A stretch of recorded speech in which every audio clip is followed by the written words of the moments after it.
जब एक ताकतवर राष्ट्र का विदेश मंत्री किसी कमजोर राष्ट्र का दौरा करने आता है, तब हम देखते हैं कि कैसे वो कमजोर राष्ट्र उस मंत्री का रेड कारपेट बिछाकर स्वागत करते हैं और बड़े मर्यादा और इज्जत के साथ उसके साथ पेश आते हैं।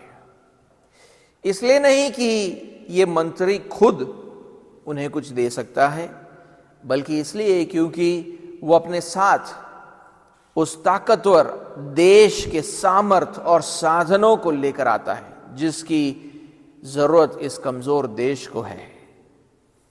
ये ताकतवर राष्ट्र इस कमजोर राष्ट्र को उसके दुश्मनों से बचाकर उसे एक सुरक्षित भविष्य की ओर ले जा सकता है। आजकल आप देख लो यूक्रेन का जो देश है कितना निर्भर है यूएस पर कि वो उसे रशिया से बचा ले, तो उसके वो निर्भर है कि यूएस से उसे आर्म्स मिले, एम्यूनेशन मिले, पैसा मिले, क्योंकि उसका भविष्य उस पर निर्भर है। इसीलिए वो जब भी यूएस का कोई फॉरेन मिनिस्टर आते हैं तो उनके साथ वो कैसा व्यवहार करते होंगे। इसी तरह यहूदा भी अपने पाठकों को इस तरह संबोधित करता है कि वो समझ जाए, कि उसके पाठक समझ जाए कि वो खुद उन्हें कुछ नहीं दे सकता है, बल्कि उनकी नजर परमेश्वर पर होनी चाहिए, जो उन्हें अनंत प्रेम से प्रेम करता है। उनकी नजर परमेश्वर के अभिषिक्त पुत्र पर होनी चाहिए, जिसके पास इतनी ताकत है कि वो उन्हें दुश्मनों से बचाकर अनंतता तक सुरक्षित पहुंचाए। तो आए हम फिर से पहले आयत को पढ़े, जहां पर यहूदा अपनी पहचान देता है और फिर अपने पाठकों को संबोधित करता है। यहूदा की ओर से, जो यीशु मसीह का दास और याकूब का भाई है, उन बुलाए हुओं के नाम जो परमेश्वर पिता में प्रिय और यीशु मसीह के लिए सुरक्षित है। पिछले इतवार से हमने इस किताब का अध्ययन करना शुरू किया। इस किताब का नाम हमें यह बताता है कि उसका लेखक कौन है, अर्थात यहूदा। और हमने पिछले इतवार को यह समझा कि वो अपने आप को यीशु मसीह का दास और याकूब का भाई क्यों बताता है। उन बातों को हमने पिछले इतवार को समझा था। और हमने ये भी सीखा कि यहूदा ये पत्र झूठे उपदेशकों का विरोध करने के लिए लिखता है, जिन्होंने उन दिनों के कलीसियाओं में प्रवेश कर लिया था। तो उनका विरोध करने के लिए वो इस पत्र को लिखता है। किसी भी पत्र को या किताब को समझने से पहले कुछ और बातों को समझने की जरूरत होती है। एक जो सवाल जो हमें जानने की जरूरत है कि पत्र को कब लिखा गया है, क्योंकि कुछ लोग बोलते हैं कि यहूदा ने ये पत्र सेकेंड सेंचुरी, दूसरे शताब्दी के नॉस्टिसिज्म का जो एक दुष्प्रचार था उसका संबोधन करने के लिए लिखा था। लेकिन जब हम ट्राई करते हैं कि ये कहाँ, कौन से डेट पर इसको लिखा गया है, तो हमें समझ आता है कि ऐसा नहीं है। ये पहले शताब्दी में ही इसको लिखा गया था। शायद पहले शताब्दी से ही धीरे धीरे शिक्षाओं में ये परिवर्तन आता गया कि आखिर में जाकर दूसरे शताब्दी में नॉस्टिसिज्म नाम का दुष्प्रचार शुरू हो गया, पूरी तरीके से कलीसियाओं में स्थापित हो गया था। माइकल ग्रीन करके जो एक कमेंटेटर है, वो अपने इस किताब के बारे में वो एक इंट्रोडक्शन में लिखते हैं कि इसी प्रकार के झूठे उपदेशों का विरोध पौलुस ने कोरिन्थ की कलीसिया को लिखे गए अपने पहले पत्र में किया गया है। तो वो बहुत सारी समानताओं को देखता है। पहले कोरिन्थियों का जो पत्र है और यहूदा में जो लिखा गया है, वो बोलता है कि उसके अंदर काफी समानताओं को हम देख पाते हैं। अब कोरिंथ को लिखा गया पहला पत्र कब लिखा गया था? 50 और 60 एडी के बीच में लिखा गया था।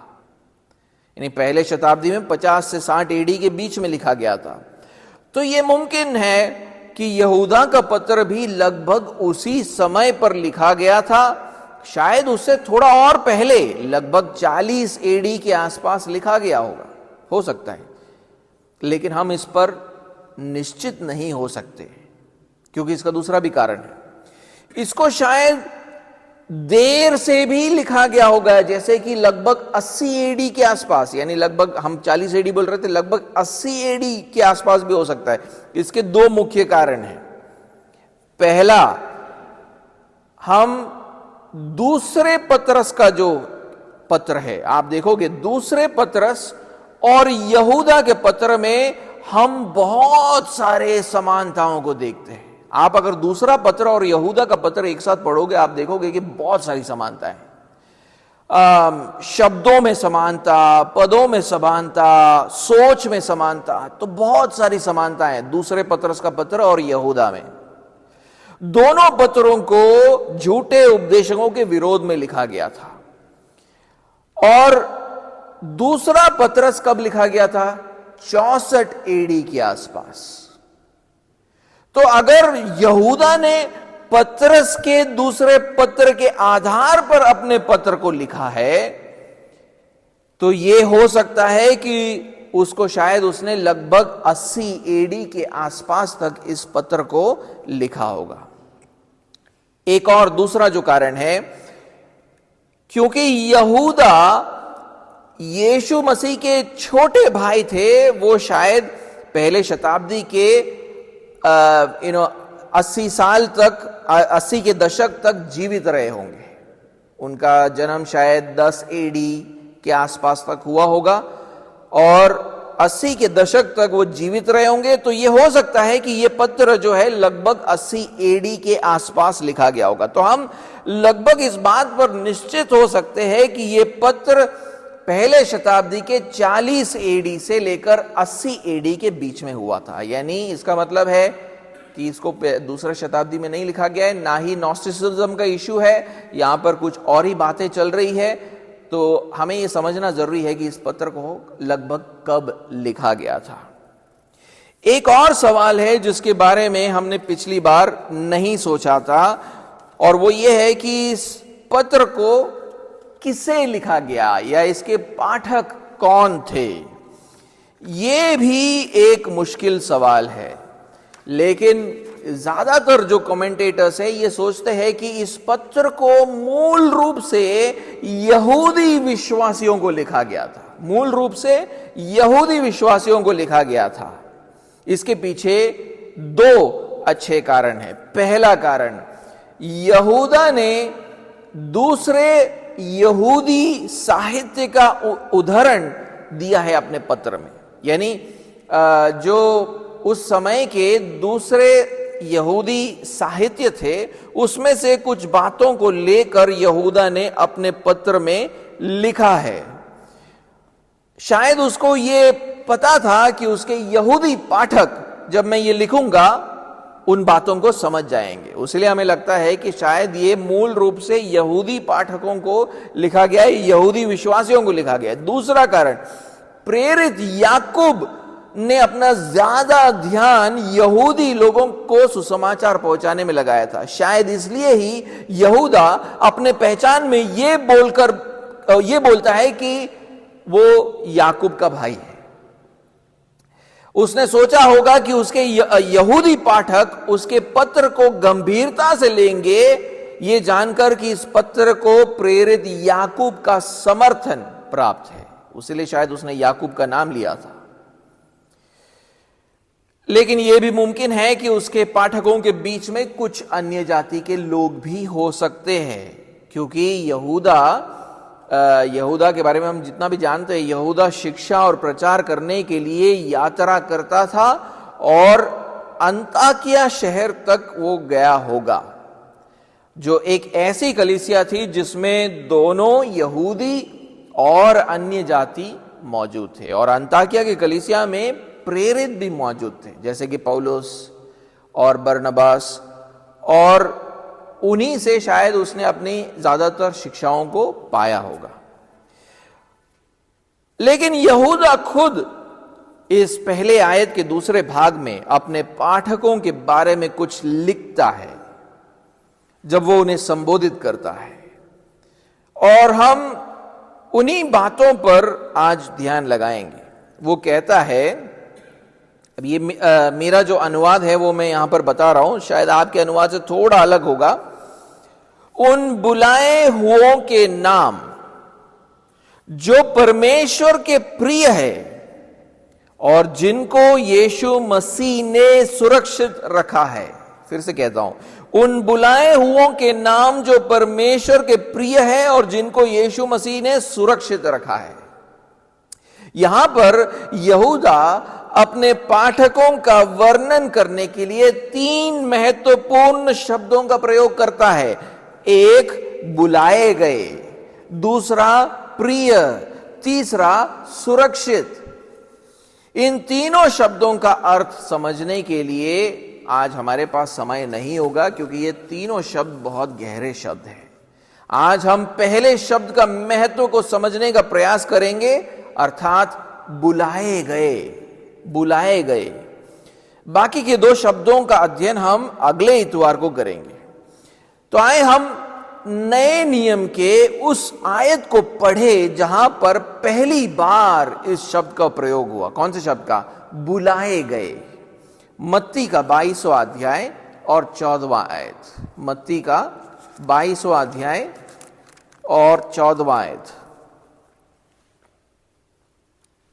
लिखा है, क्योंकि बुलाए हुए तो बहुत है परंतु चुने हुए थोड़े हैं। क्योंकि बुलाए हुए तो बहुत है परंतु चुने हुए थोड़े हैं।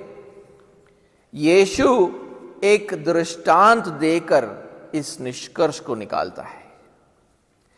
यह दृष्टांत स्वर्ग के राज्य अथवा परमेश्वर के राज्य के बारे में है, जो जल्द ही पृथ्वी पर स्थापित होने वाला है। तो आए इस अध्याय के ही पहले 2 आयतों को पढ़े तो वो बात वहां पर स्पष्ट हो जाती है कि यह दृष्टांत किसके बारे में है। कहता है, यीशु फिर उनसे दृष्टांतों में कहने लगा, स्वर्ग का राज्य उस राजा के समान है जिसने अपने पुत्र का विवाह किया। और यीशु ये शब्द बुलाए गए उन लोगों के लिए इस्तेमाल करते हैं जिन्होंने स्वर्ग के राज्य अथवा परमेश्वर के राज्य में भागी होने के लिए निमंत्रण पाया है। इस बात को समझ ले, हम जब बोलते बुलाहट, बुलाए गए लोग कौन है? बुलाए गए वो लोग हैं जिन्होंने स्वर्ग के राज्य अथवा परमेश्वर के राज्य में भागी होने के लिए निमंत्रण पाया है। ये जो बुलाहट है वो भी 2 प्रकार के होते हैं। एक है जो मनुष्य देते हैं सुसमाचार को बांटकर, और दूसरा है परमेश्वर जो बुलाहट देता है जो हृदय के अंदर होता है। एक बाहरी बुलाहट, एक भीतरी बुलाहट। बाहरी बुलाहट को हम ठुकरा सकते हैं, भीतरी बुलाहट को ठुकराया नहीं जा सकता है। हाँ, तो दूसरे शब्दों में कहूं तो उन्होंने सुसमाचार का निमंत्रण पाया है। तो जब कहा जाता है कि बुलाहट हुई है तो उसका मतलब है उन्होंने सुसमाचार का निमंत्रण पाया है। तो आए हम उस दृष्टांत को एक बार पूरी तरीके से पढ़ लें, दूसरे आयत से लेकर 14वें आयत तक। दूसरे आयत से लेकर 14वें आयत तक। स्वर्ग का राज्य उस राजा के समान है जिसने अपने पुत्र का विवाह किया, और उसने अपने दासों को भेजा कि निमंत्रित लोगों को विवाह के भोज में बुलाए, परंतु उन्होंने आना न चाहा। फिर उसने और दासों को यह कहकर भेजा, निमंत्रित लोगों से कहो, देखो मैं भोज तैयार कर चुका हूं, मेरे बैल और पले हुए पशु मारे गए हैं और सब कुछ तैयार है, विवाह के भोज में आओ। परंतु वे उपेक्षा करके चल दिए, कोई अपने खेत को, कोई अपने व्यापार को। अन्य लोगों ने जो बच रहे थे उसके दासों को पकड़कर उनका अनादर किया और मार डाला। तब राजा को क्रोध आया और उसने अपनी सेना भेजकर उन हत्यारों का नाश किया और उनके नगर को फूंक दिया। तब उसने अपने दासों से कहा, विवाह का भोज जो तैयार है, परंतु निमंत्रित लोग योग्य नहीं ठहरे। इसलिए चौराहों पर जाओ और जितने लोग तुम्हें मिले सबको विवाह के भोज में बुला लाओ। अतः उन दासों ने सड़कों पर जाकर क्या बुरे क्या भले जितने मिले सबको इकट्ठा किया और विवाह का घर अतिथियों से भर गया। जब राजा अतिथियों को देखने भीतर आया तो उसने वहां एक मनुष्य को देखा जो विवाह का वस्त्र नहीं पहने था। उसने उसे पूछा, हे मित्र, तू विवाह का वस्त्र पहने बिना यहां क्यों आ गया? उसका मुंह बंद हो गया। तब राजा ने सेवकों से कहा, इसके हाथ पांव बांधकर उसे बाहर अंधियारे में डाल दो, वहां रोना और दांत पीसना होगा, क्योंकि बुलाए हुए तो बहुत है परंतु चुने हुए थोड़े हैं। आप वहां पर देखोगे कि 3रे आयत से लेकर 8वें आयत में यीशु उन लोगों के बारे में बात करता है जिनको स्वर्ग के राज्य में भागी होने के लिए बुलाया गया, पर उन लोगों ने उस बुलाहट को ठुकरा दिया। अनेक अनेक कारणों को देकर, एक्सक्यूजेस देकर उन्होंने उसको ठुकरा दिया। दूसरे शब्दों में कहूं तो ये कौन लोग हैं? ये वो लोग हैं जिन्होंने सुसमाचार को सुना और सुसमाचार के निमंत्रण को ठुकरा दिया। फिर 9वें आयत से 13वें आयत में यीशु उन लोगों के बारे में बात करता है जिन्होंने सुसमाचार का निमंत्रण स्वीकार किया। यीशु मसीह पर विश्वास करके सुसमाचार के निमंत्रण को वो स्वीकार करते हैं। सुसमाचार को स्वीकार करने का मतलब है कि यीशु मसीह के ऊपर उन्होंने विश्वास किया, लेकिन इस गुट से भी सबको स्वर्ग के राज्य में प्रवेश प्राप्त नहीं होता है। इस दृष्टांत में यीशु ऐसे एक व्यक्ति का उल्लेख करते हैं जिसको बाहर कर दिया गया क्योंकि उसने विवाह का वस्त्र नहीं पहना था। शायद ये एक ऐसा व्यक्ति है जिसने सुसमाचार के बुलाहट को गंभीरता से नहीं लिया था। उसने बातों को सही तरह समझा नहीं। उसने सच में यीशु मसीह पर विश्वास नहीं किया था। हमें ये कैसे पता? देखिए, स्वर्ग के राज्य में भागी होने का जो बुलाहट है, वो बुलाहट एक पवित्र व्यक्ति होने की बुलाहट है। यानी स्वर्ग के राज्य में अगर आपको प्रवेश करना है तो पापी होकर आप प्रवेश नहीं कर पाओगे। अगर आप पवित्र हो, सिद्ध रीति से पवित्र हो, तो ही आप स्वर्ग के राज्य में प्रवेश कर सकते हो। इस बात को हम 2 जगहों पर एक बार जाकर देखेंगे। रोमियो का 1 अध्याय और 7वां आयत। रोमियो का 1 अध्याय और 7वां आयत देखिए, वहां पर क्या लिखा है। उन सब के नाम जो रोम में परमेश्वर के प्यारे हैं और पवित्र होने के लिए बुलाए गए हैं। हमारे पिता परमेश्वर और प्रभु यीशु मसीह की ओर से तुम्हें अनुग्रह और शांति मिलती रहे। तो बुलाहट जो है, किसकी बुलाहट है? पवित्र होने के लिए बुलाहट है। यानी बुलाहट परमेश्वर के राज्य में प्रवेश करने के लिए, स्वर्ग के राज्य में प्रवेश करने के लिए। लेकिन आप वहां पर प्रवेश नहीं कर पाओगे अगर आप पवित्र नहीं हो। तो पवित्र होना बहुत जरूरी है। इसी बात को हम 1 कोरिन्थियों के 1 अध्याय और उसके 2 आयत में भी देखते हैं। 1 कोरिन्थियों का 1 अध्याय और 2 आयत। परमेश्वर के उस कलीसिया के नाम जो कुरिन्थुस में है, अर्थात उनके नाम जो मसीह यीशु में पवित्र किए गए और पवित्र होने के लिए बुलाए गए हैं, और उन सब के नाम भी जो हर जगह हमारे और अपने प्रभु यीशु मसीह के नाम से प्रार्थना करते गए।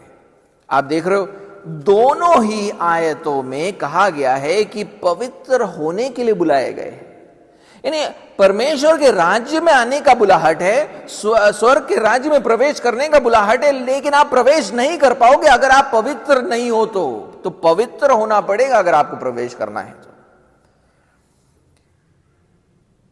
सिर्फ पवित्र लोग ही स्वर्ग के राज्य अथवा परमेश्वर के राज्य में भागी हो सकते हैं। और एक पवित्र व्यक्ति का पहचान क्या होता है? एक पवित्र व्यक्ति को आप कैसे पहचानोगे? उनके धर्म के कामों से। पवित्र व्यक्ति को कैसे पहचानोगे? उनके धर्म के कामों से, अर्थात आज्ञाकारिता से। जो वो सीखते हैं उसको वो करते हैं, धर्म के कामों को वो करते हैं। और यीशु धर्म के उन कामों को अपने दृष्टांत में विवाह का वस्त्र बताता है। धर्म के उन कामों को विवाह का वस्त्र बताता है। हमने देखा होगा ना, कुछ कुछ पार्टीज में कुछ थीम होता है तो कुछ प्रकार का अटायर पहनकर जाना पड़ता है। अगर वो अटायर नहीं पहना होगा तो आपको एंट्री नहीं मिलेगा। उसी तरह आपका जो पहनावा है वो होता है धर्म के काम। उसको पहने बिना आपको एंट्री प्राप्त नहीं होगा परमेश्वर के राज्य में। अगर अपने जीवन में धर्म के कामों को नहीं किया है तो आप स्वर्ग के राज्य के दरवाजे पर पहुंचोगे तो वो सिपाही पूछेगा, भाई तुम कौन हो? तुम कहां से आ गए? तुमको प्रवेश नहीं मिलेगा, क्योंकि तुम्हारे जीवन में तो धर्म के कोई काम ही नहीं दिख रहे। इसका मतलब यह नहीं है कि हमारे धर्म के कामों के कारण हम स्वर्ग के राज्य में प्रवेश करेंगे। इस बात को भी समझना जरूरी है। हम अपने धर्म के कामों के कारण प्रवेश नहीं पा रहे हैं, क्योंकि हमने यीशु मसीह पर विश्वास किया है, इसलिए हमें स्वर्ग के राज्य में प्रवेश दिया जाता है। प्रवेश का निर्णय तभी हो जाता है जैसे ही आप प्रभु यीशु मसीह पर विश्वास करते हो। यीशु मसीह पर जैसे ही आप विश्वास करते हो, आपका एंट्री पक्का हो जाता है। जब हम यीशु मसीह पर विश्वास करते हैं तब हमें उसकी सिद्ध धार्मिकता एक दान के रूप में प्राप्त होती है। यानी उसके धर्म के कामों को हमें पहना दिया गया। यानी हम जैसे ही उसके ऊपर विश्वास करते हैं, हमें एंट्री प्राप्त नहीं हो रहा था, तो प्रभु यीशु मसीह ने अपना कोट आपको दे दिया ताकि आप प्रवेश कर पाओ।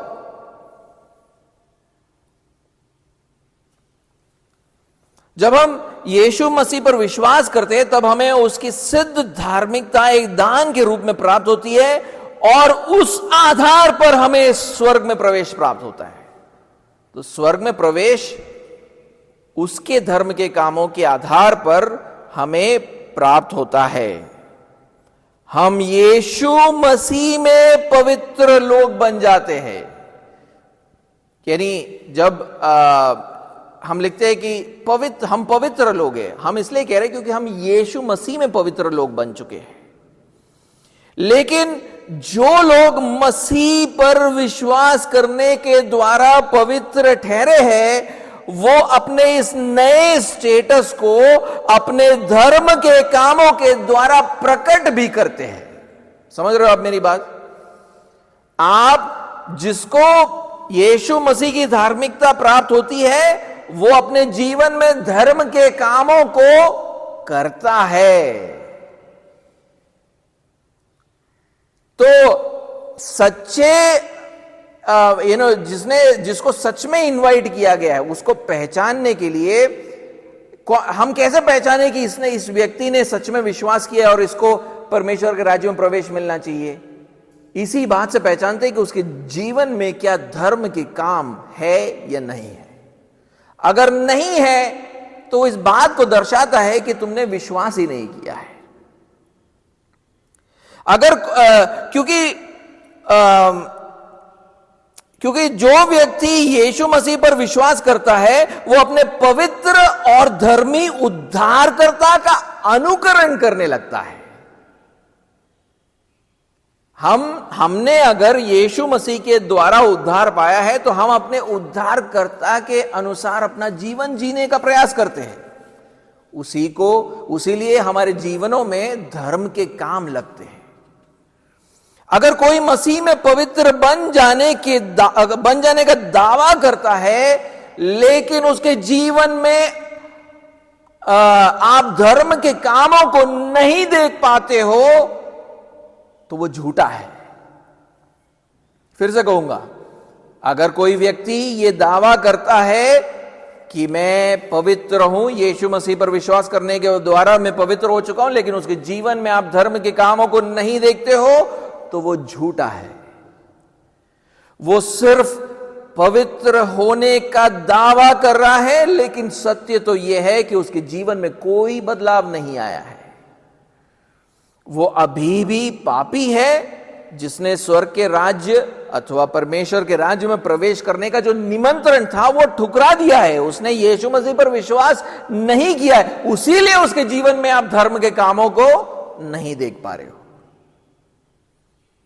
हम इस यीशु मसीह की शिक्षा का एक प्रतिबिंब दूसरे जगहों पर भी हम देख पाते हैं। जैसे कि आप मेरे साथ एक बार पढ़े प्रकाशित वाक्य 19वां अध्याय, प्रकाशित वाक्य 19वां अध्याय और उसका 7वां और 8वां आयत, 7वां और 8वां आयत।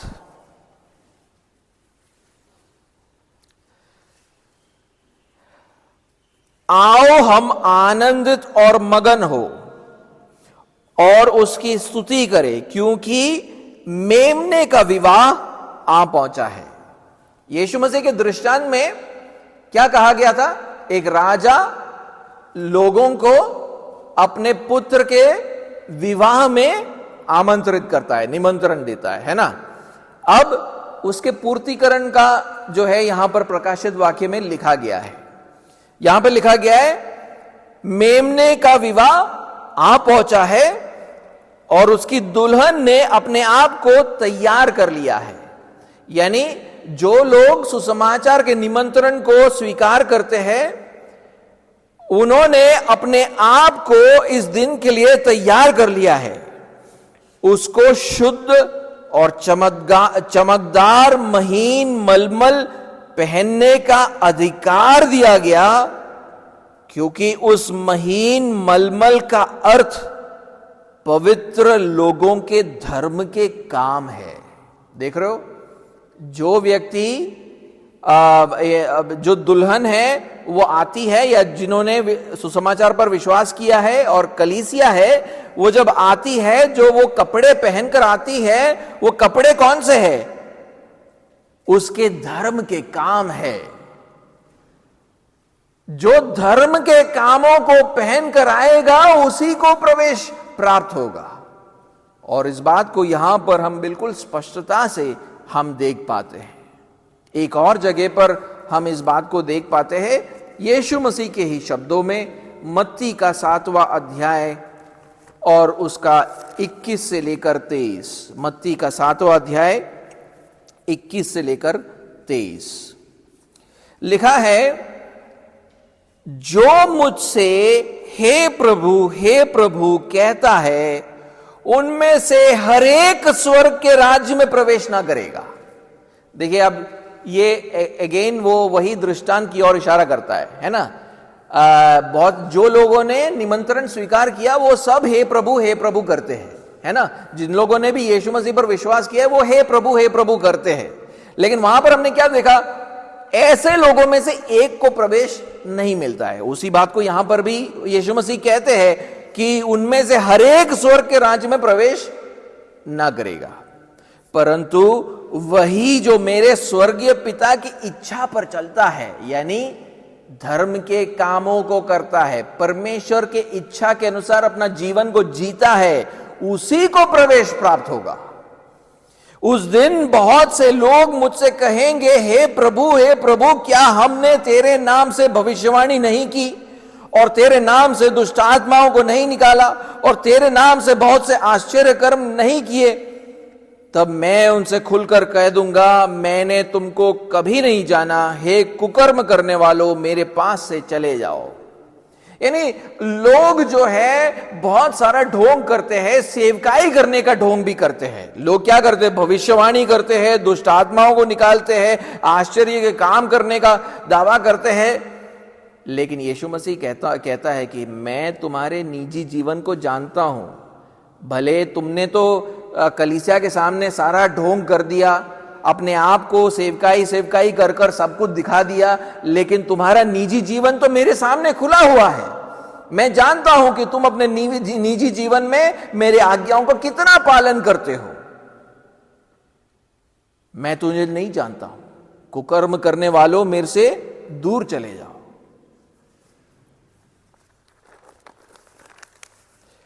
तो जब यहूदा अपने पाठकों को बुलाए गए करके संबोधित करता है यहां पर, तो वो उन लोगों से बात कर रहा है जिन्होंने सच में सुसमाचार के बुलाहट को स्वीकार किया है। ऐसे लोग जो यीशु मसीह पर विश्वास करते हैं, विश्वास करने के द्वारा पवित्र ठहरे हैं और पवित्र लोगों की तरह जी भी रहे हैं। तो वो पाठकों से कह रहा है कि तुम बुलाए गए हो, तो उसका मतलब है तुमने यीशु मसीह पर विश्वास किया है, तुम पवित्र हो चुके हो यीशु मसीह में, और उसका मतलब है कि तुम्हारे जीवन में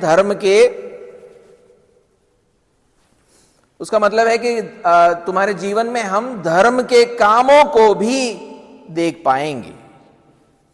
उनका जीवन धर्म के कामों से चिन्हित होता है, जिसकी अपेक्षा उनका प्रभु और स्वामी यीशु मसीह उनसे करता है।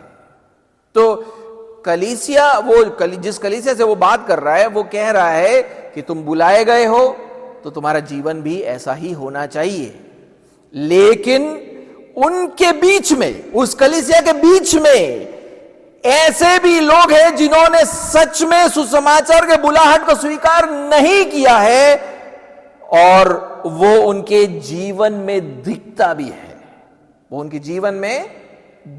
है। वो ये दावा करते हैं कि वो मसीह यीशु में पवित्र ठहरे हैं। हमने तो विश्वास किया है, हम यीशु मसीह में पवित्र बन चुके हैं, लेकिन वो पवित्र लोगों की तरह जीवन नहीं जीते हैं।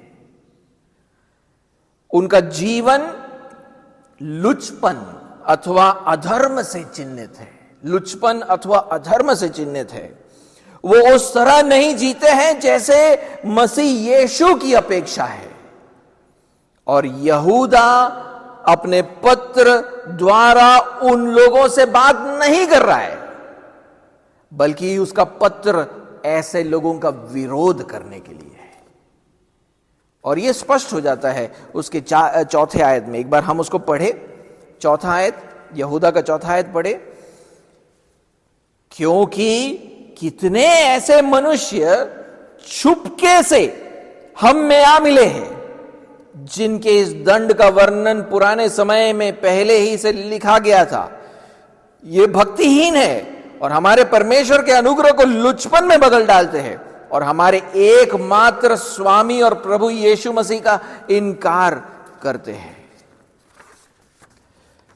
चर्च जाने वाले लोग अक्सर अपने बुलाहट के बारे में बात करते हैं, है ना। लोगों से, मसीहों से अक्सर सुनते हो, बुलाहट, मुझे बुलाहट प्राप्त हुई। कहते हैं कि उन्होंने किसी कुटुंबी जन के द्वारा, अथवा किसी दोस्त के द्वारा, अथवा किसी कलीसिया के द्वारा, अथवा किसी इवेंजलिस्टिक मीटिंग के द्वारा उन्होंने सुसमाचार को सुना, और वो कहते हैं कि उन्होंने सुसमाचार का बुलाहट को उन्होंने स्वीकार भी किया। लेकिन सत्य यह है कि उनमें से कुछ ऐसे लोग हैं जिन्होंने सच में सुसमाचार के बुलाहट को स्वीकार नहीं किया है। अब हम यहां पर क्या प्राप्त कर रहे हैं यहूदा के इस पत्र से? एक ही शब्द से हम क्या प्राप्त कर रहे हैं?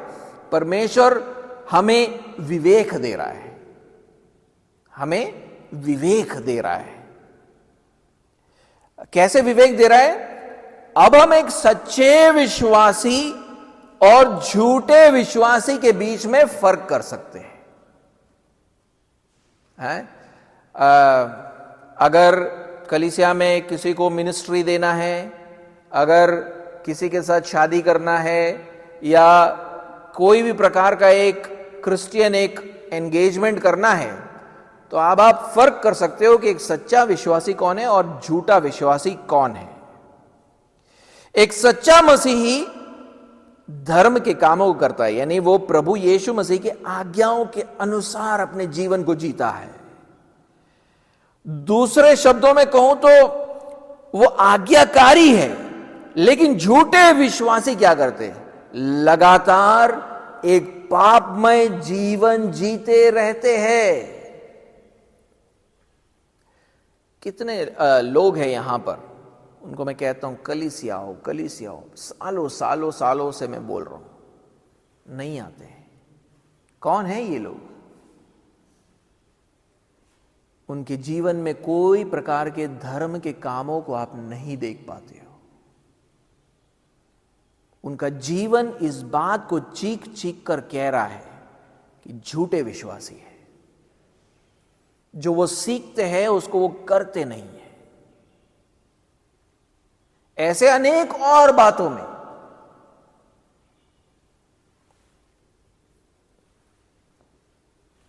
इसलिए जो लोग मसीही होने का दावा करते हैं लेकिन पापमय जीवन जी रहे हैं, उनको कभी भी कलीसिया का अंग नहीं बनाना चाहिए।